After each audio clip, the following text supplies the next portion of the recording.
mais ou menos 5 milhões de picadas de serpentes por ano. E é um antídoto para cada cobra? Não tem um antídoto que serve para 2 cobras? Não. Um antídoto para cada cobra. É específico. Inclusive, quem descobriu isso foi Vital Brasil.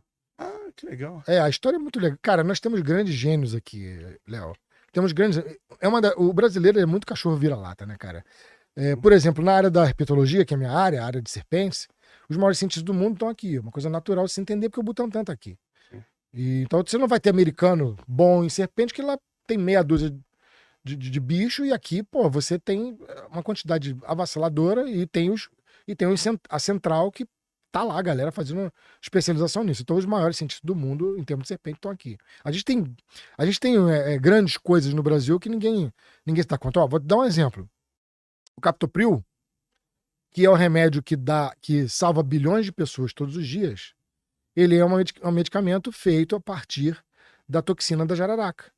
Quem descobriu isso foi um brasileiro chamado Sérgio Henrique, um médico brasileiro, que via o ratinho sofrer uma queda de pressão, e ele foi lá, isolou aquela toxina e criou o Captopril. Só para tu ter uma ideia, a estimativa que se tem é que o Captopril e seus insumos, se você pegar todo o agro brasileiro, a receita de todo o agro, não dá 10% do que a indústria farmacêutica lucra com o Captopril e seus insumos. O Captopril é para quê? Remédio para pressão. Ah, é verdade, eu lembrava desse remédio. Eu uso, não sei se tu usa, mas eu uso, muita gente usa, salva a vida de bilhões de pessoas no mundo inteiro por conta da toxina de uma jararaca, que foi um brasileiro. O Vital Brasil, por exemplo, a história é muito interessante, porque assim, esses caras eram para estar nos livros de ciência, e não estão. A gente é muito cachorro vira-lata, só prestigia gringo, né? E o que acontece? O Vital Brasil, ele trabalhava com a pestose aqui em São Paulo. Então ele não trabalhava com serpente. Ele era fascinado pelas serpentes. Então ele pediu autorização para trabalhar com as serpentes. Ele fazia isso fora do trabalho dele, por hobby. Mas ele se utilizava, claro, da estrutura do Butantan. E aí o que acontece? Na época, existia um soro feito lá pelos franceses com naja. Só que falavam que era um soro universal. O Vital Brasil percebeu que não tinha soro universal. E o que existe é o soro específico. É uma coisa simples de entender. O seu organismo, quando entra um antígeno no seu corpo, ele vai responder com um anticorpo. Sim. Aquele anticorpo é para aquele antígeno. É até meio burro o sistema imunológico pensando nesse aspecto. Sim, porque ele é específico. Ele é muito. Entra um negócio super parecido, tá destruindo tudo. Ele não entende. Não tô vendo nada. O vírus da AIDS muda. Sim. E ele não consegue entender essa mutação. Sim. Ele não consegue, que mudou, ele vai ter que abrir uma nova linha para atacar aquele vírus. Aí o que acontece? Como é um vírus que ataca justamente o sistema imune, sim, aí você não tem sistema imune. Mas o que ele percebeu? Ele percebeu que ele foi pro zoológico do Bronx numa convenção, chegando lá, cara, tu imagina a cena, né? Um monte de cientista do mundo inteiro, da área médica, da área da biologia. Chega um brazuca lá, e um cara lá dentro foi picado por uma cascavel. Adivinha o que o Vital Brasil tinha no bolso? O soro para cascavel, que é a mesma que estava lá no zoológico, ele tinha no bolso. O cara ia morrer. Todo mundo estava esperando porque sabia que o soro não ia funcionar, o soro que era universal. Aí ele foi no meio de todo mundo. Cara, eu consigo imaginar essa cena. Ele foi no meio de todo mundo lá e mostrou, eu tenho soro, e fez a aplicação no cara, com os cientistas todos em volta, bem aquela lance da Idade Média mesmo, né?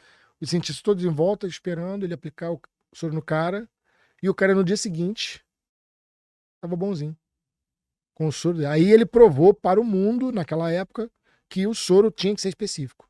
E a partir daí, todo mundo entendeu, né? E passou a ter o Butantan passou a ser o número 1 do mundo, né? Mas mesmo assim ele ainda vai ter sequelas, mesmo com soro ou não? Depende do tempo. Depende. Você pode ter sequela zero, praticamente. Sim.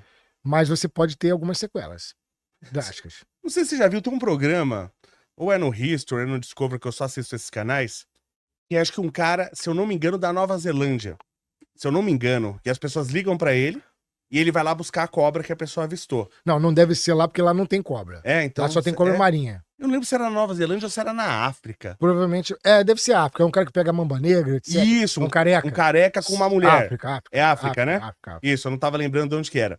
Aí teve um episódio que me chamou a atenção, que eles identificaram, e ele é incrível, porque toda cobra que ele bate o olho, ele já sabe qual que é, né? Mas ele viu antes, o programa é armado, pô. Esse programa são, porra, esses programas são todos armados, ele não é real, não. Mas teve uma que eu achei curiosa, que ele falou assim pra moça, geralmente mas ele é muito bom pra pegar lá. E geralmente ele não usa a luva. Aí lembra um dia que ele falou, coloca a luva pra moça. Ele falou assim, se essa cobra te picar, eu nem vou te levar pro hospital. Eu vou fazer uma oração aqui pra você.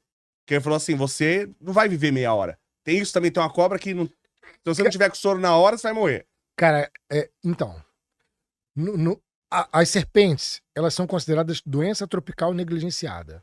Mesmo? É negligenciada? O ofidismo é uma doença tropical negligenciada. O que é uma doença tropical negligenciada? É uma doença onde a indústria farmacêutica não tem interesse. Porque é para pobre. E para poucos também, né? A incidência é baixa. Então você, por exemplo, doença de Chagas é uma doença tropical negligenciada. Sim. Malária, febre amarela, são doenças tropicais. A indústria não consegue lucrar. Sim. Então você não tem as pesquisas particulares. Ela tem que ser governamental. Senão não tem lucro, a empresa particular não quer fazer. A serpente, a produção do soro é uma produção difícil de fazer. E o cara tem que ser picado para tomar o soro. E não só isso, ele tem que ser picado, o soro estraga, vence, Sim. Não é um produto, né? A indústria farmacêutica, ela consegue fazer soro para animal doméstico, mas ela não consegue fazer para humano. Para doméstico, inclusive, não tem uma boa qualidade como tem a do Butantan. Aí, ou seja, o que acontece lá na África, ele vai ser picado, o soro não vai ter boa qualidade, a gente sabe que acontece isso, não é igual ao do Butantan, e se tiver, porque muitas vezes não tem o soro, não tem mesmo. Eu converso com um médico aqui de Moçambique, velho, e, meu irmão, ele manda cada foto assim, ele fala, ó, não tem o que fazer aqui, eu dou um medicamento e rezo. Me mandou uma foto da menina que a perna virou, tava o esqueleto aparecendo. Nossa. De necrose. Aí ele me pergunta saber qual é a cobra, né? Possível. Eu vou ensinando pra ele. E cara, não tem o soro. Então, só pra você ter uma ideia, Léo, em dados estatísticos, são mais ou menos 5 milhões de picadas de serpentes por ano. São aproximadamente de 80 a 160 mil óbitos. Nossa, no Brasil só? No mundo. No mundo. 5 milhões. No Brasil você tem 150 óbitos. Você tem de 100 a 80 a 160 mil óbitos e 400 mil mutilações. As serpentes são perigosas. Peraí, mas no Brasil são quantos óbitos? No Brasil são 150. 150 óbitos. É um número, se você pensar, relativamente o Brasil está baixo. num oásis. O Brasil e a Austrália estão numa oásis. Mesmo sendo país tropical, o Brasil e a Austrália, os dois têm sistema público de saúde. Para isso. Sim. Os outros países não têm. Então, o que você vai ter é uma mortalidade muito grande com as serpentes. Sem contar que as nossas serpentes, por si só, também não são tão brabinhas, né? Você pega na Índia, por exemplo, tu tem a crete, que te causa síndrome de encarceramento. Pessoal muito pobre, não dorme na cama. Essa cobra é uma cobra parecida com a cobra coral que nós temos aqui, só que ela de dia é mansinha. De noite ela vira o cão chupando manga, ela morde por qualquer coisa. Entra nas casas, o cara tá dormindo no chão, mordeu a pessoa 3 horas da manhã, a pessoa fica encarcerada porque ela tem uma pessoa neurotóxica, impede o sistema nervoso de se comunicar com o sistema esquelético, com o sistema muscular. Paralisa mesmo a pessoa? O cara fica paralisado, não sabe o que aconteceu, porque muitas vezes tem indolor, a picada, não sabe o que aconteceu e não consegue nem levantar nem pedir ajuda. O cara foi picado às 3 da manhã, quando é 5 horas da manhã que vai todo mundo acordar, ele tá morto, não sabe que morreu.